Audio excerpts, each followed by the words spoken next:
Hello viewers, আসসালামু আলাইকুম। Welcome back to my channel. এমন কয়টা লাউয়ার খোসা থাকলে কিন্তু একবেলা ভরপুর পেট ভরে খাওয়ার মতো একটা রেসিপি তৈরি করে নেওয়া যায়। লাউয়ার খোসা দিয়ে যে মজাদার ভর্তা বানানো যায় সেটা হয়তো আমরা অনেকেই জানি না।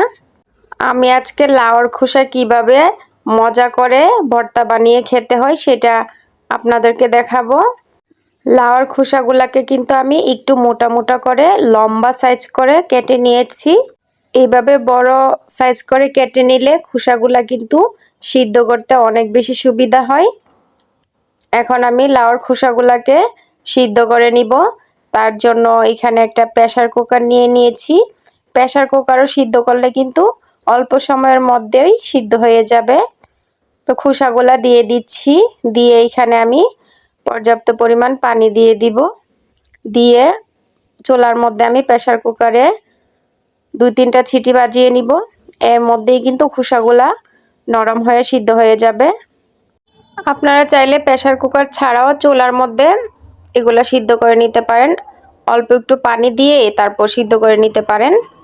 আমি মূলত সময় বাঁচানোর জন্য প্রেসার কুকারে দিয়ে নিয়েছি। এই যে দেখতেই পাচ্ছেন খোসাগুলা কিন্তু সিদ্ধ হয়ে গেছে। আমি হাত দিয়ে একটু দেখিয়ে দিচ্ছি। এই যে এমনটা নরম হবে, ধরা মাত্রই গলে যাবে। তাহলে কিন্তু এগুলা ব্লেন্ড করতে সুবিধা হবে। আমি এগুলা পাটায় বেটে নিব। আপনারা চাইলে এগুলা ব্লেন্ডারে ব্লেন্ড করে নিতে পারেন।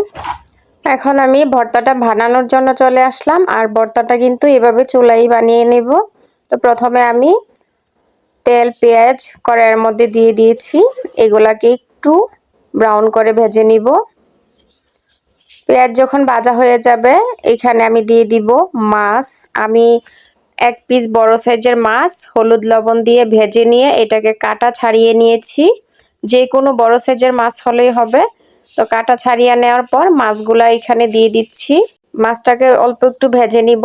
এই মাছটা দেওয়ার কারণে কিন্তু ভর্তার স্বাদটা আরো বেশি বেড়ে যায়। আমি আগে থেকে একটা মশলা রেডি করে নিয়েছিলাম, সেই মশলাটা দিয়ে দিচ্ছি। এইখানে মশলার মধ্যে আমি দিয়েছি 1/2 টেবিল চামচ জিরার গুঁড়া, 1/2 টেবিল চামচ ধনিয়ার গুঁড়া, 1/2 টেবিল চামচ হলুদের গুঁড়া আর 1 টেবিল চামচ লাল মরিচের গুঁড়া দিয়েছি, 1/2 টেবিল চামচ রসুন বাটা, 1/2 টেবিল চামচ আদা বাটা আর সবশেষে দিয়েছি স্বাদ মতো লবণ। দিয়ে অল্প একটু পানি দিয়ে মশলাটা রেডি করে রেখেছিলাম। তো এখন আমি অল্প একটু পানি দিয়েছি যেন মশলাটা না পুড়ে যায়। এইভাবে করে মশলাটাকে আমি কিছুক্ষণ কষিয়ে নিব। এভাবে করে যদি মশলাটা কষিয়ে নেওয়া যায়, মানে ভেজে নেওয়া যায়, ভর্তাটার স্বাদ আর টেস্ট কিন্তু অনেক ভালো আসে। এটাকে আমরা ভর্তাও বলে থাকি বা লাউয়ার খোসার বোনাও বলে থাকি, লাউয়ার খোসা ভাজা বলে থাকি, মানে যে যে নামে বলেন বা চিনেন আর কি। তো এখন আমি সবশেষে দিয়ে দিচ্ছি লাউয়ার খোসা বাটা। আমি কিন্তু এখানে পানি একেবারে অল্প ব্যবহার করেছি, মানে মশলাটা যেন না পুড়ে যায় তার জন্য। তাছাড়া আর কোনো পানি দিতে হবে না। এখন এটাকে আমি ভেজে নিব যেন এর মধ্যে যে অতিরিক্ত পানিটা আছে সেটা শুকিয়ে যায়। এই পর্যায়ে চুলার আঁচ কিন্তু মিডিয়ামে রাখতে হবে, রেখে তারপর অনবরত নাড়তে হবে। নাড়তে নাড়তে এক পর্যায়ে এটা কিন্তু ভুনা ভুনা হয়ে যাবে। এই পর্যায়ে দিয়ে দিব স্বাদমতো ধনিয়া পাতা কুচি।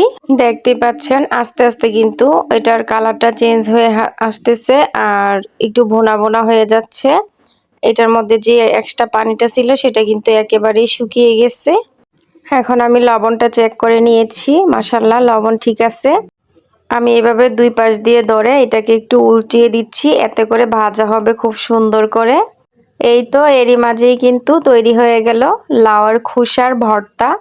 ভর্তা বলেন, ভাজি বলেন, ভুনা বলেন, একই নামই এটা আমি চিনি, কিন্তু এটা খেতে অসম্ভব মজার হয়। এইটা যেদিন বাসায় তৈরি করি ভাতের পরিমাণটা একটু বেশি রান্না করতে হয়। এই ভর্তাটা অল্প একটু নিয়ে কিন্তু 1 প্লেট ভাত খাওয়া যায়। এটা গরম ভাতের সাথে অনেক বেশি ভালো লাগে।